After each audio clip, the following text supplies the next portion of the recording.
Olá, continuamos com o módulo 4 do treinamento EAD Maker. Neste vídeo vamos falar sobre o montador de expressões. Bom, e para demonstrar o montador, eu vou voltar aqui para o fluxo que montamos no vídeo anterior. E nesse vídeo nós montamos uma estrutura, com os objetos, processamento, decisão, subfluxo, tá? Mas não aplicamos nenhuma função maker ainda. Cada um desses objetos serão traduzidos em expressões, tá? Então, vou abrir aqui o primeiro, que é o processamento, duplo clique nele. Ele chama o nosso montador de expressões, tá? De cara dá para ver aqui que a expressão atual está nula e nós temos a possibilidade de atribuir o resultado dessa expressão a uma variável, ok? Tá? Por exemplo, a variável retorno da consulta. Isso porque eu estou em processamento. Se eu estivesse em outro objeto, como por exemplo a decisão, que eu vou mostrar aqui, ó, a decisão ela não vai ter a possibilidade de atribuição, porque não é utilizada para fazer um cálculo. Ela é utilizada para você fazer uma verificação e, de acordo com a resposta, seguir para um lado ou outro do fluxo. Tá? Então, a diferença entre os objetos aí. Bom, então no processamento, que eu atribuí por enquanto, estou apenas atribuindo o valor nulo à variável retorno da consulta. Só que minha expressão eu posso aplicar funções aqui, Como é que eu faço para chamar? Como é que eu faço para reutilizar aquelas funções que foram importadas para a API quando eu criei o projeto Maker? Clicando com o botão direito, ele chama esse menu flutuante, tá? Contendo funções e fluxos, parâmetros e variáveis, constantes e edição, tá? Bom, e também a possibilidade de pesquisar, Então, por exemplo, aqui em funções eu posso fazer uma busca das funções, tá?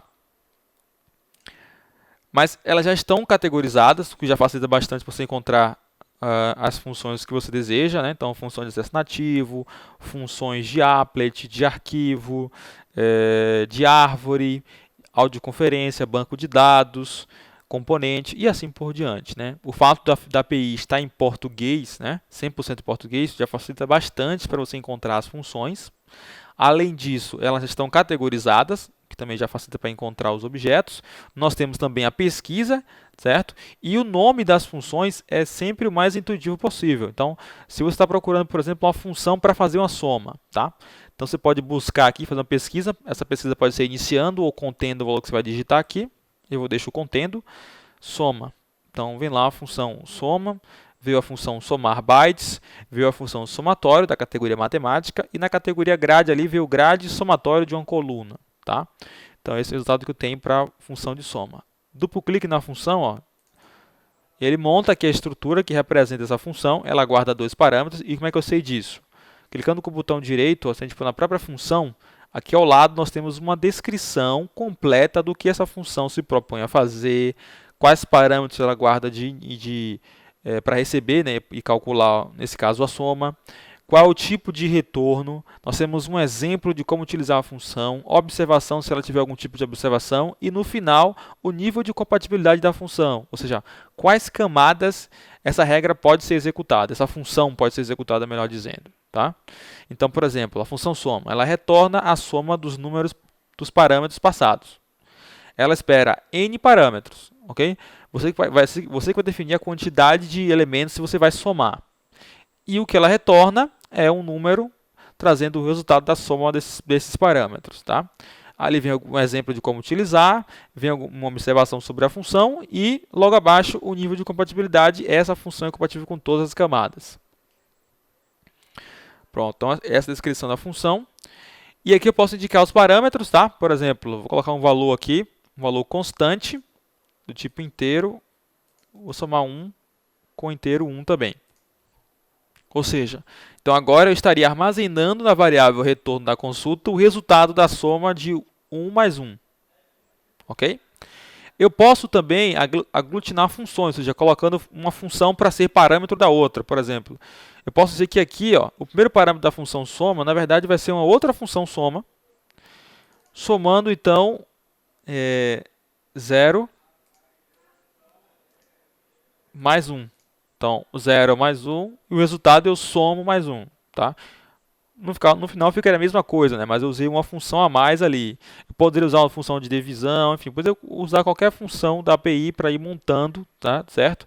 E o que eu queria mostrar aqui, e deixar claro, é que a execução ela é sempre de baixo para cima, tá? Então, esses primeiros objetos vão ser executados, são parâmetros, vão ser passados para o objeto soma, e aí é que vai executar a função principal, certo? É como se fosse uma árvore, nós temos a raiz, que é a primeira função acima, e os nós abaixo. Então, você pode ir descendo o nível, chamando mais funções, né?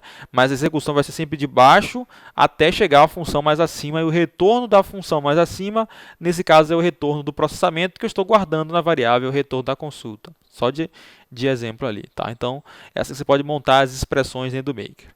É possível também copiar essa expressão, ó. Posso dar um Ctrl C nisso aqui e um Ctrl V aqui do lado, ok? Você pode também utilizar o botão aqui de copiar e o botão de colar, tá? Você pode também montar isso. Bom, além das funções, nós temos sempre o nível de compatibilidade dessas funções. Dá para ver que algumas funções têm um círculo verde, outras têm um símbolo vermelho, tá? O que isso quer dizer? Toda função tem um nível de compatibilidade. Ok? E todo fluxograma, quando você inicia, ele sempre começa na camada cliente. É um padrão nosso. Então, você criou o fluxo, ele já está setado na camada cliente. A não ser que você, quando for salvar, mude a camada, tá? Mas quando ele nasce, ele já nasce na camada cliente. Então, esse símbolo em verde, esse círculo verde, indica que esta função ela é compatível com a camada atual, que é a camada cliente. As funções em vermelho é o inverso, ou seja, as funções que não são compatíveis com a camada cliente. Tá? Por exemplo, obter tabela do formulário. Ela é uma função compatível com a camada servidor apenas. Tá?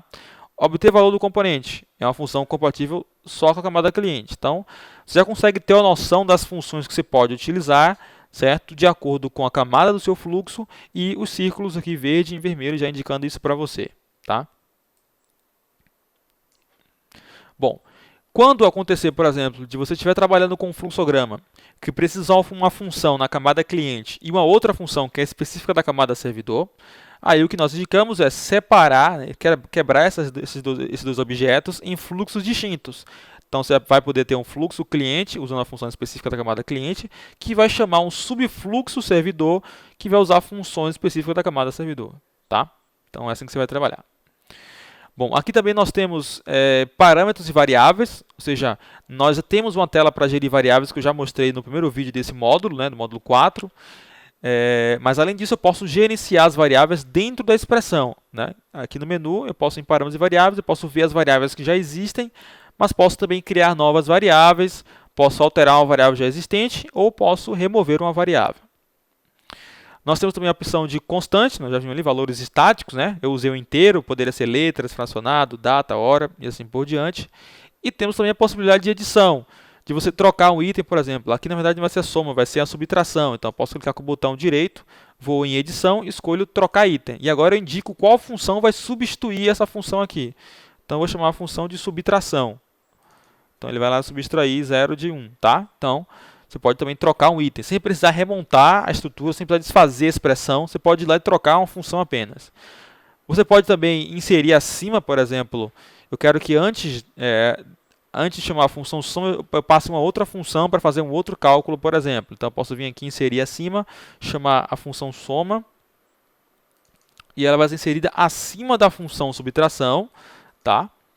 E aí vai fazer soma mais uma vez, e aí o resultado vai ser passado para a função soma aqui, tá? Então você consegue ir editando isso, né? Inserir uma função acima, alterar, trocar um item, copiar, recortar, excluir. Então você pode editar com o botão edição aqui, tá?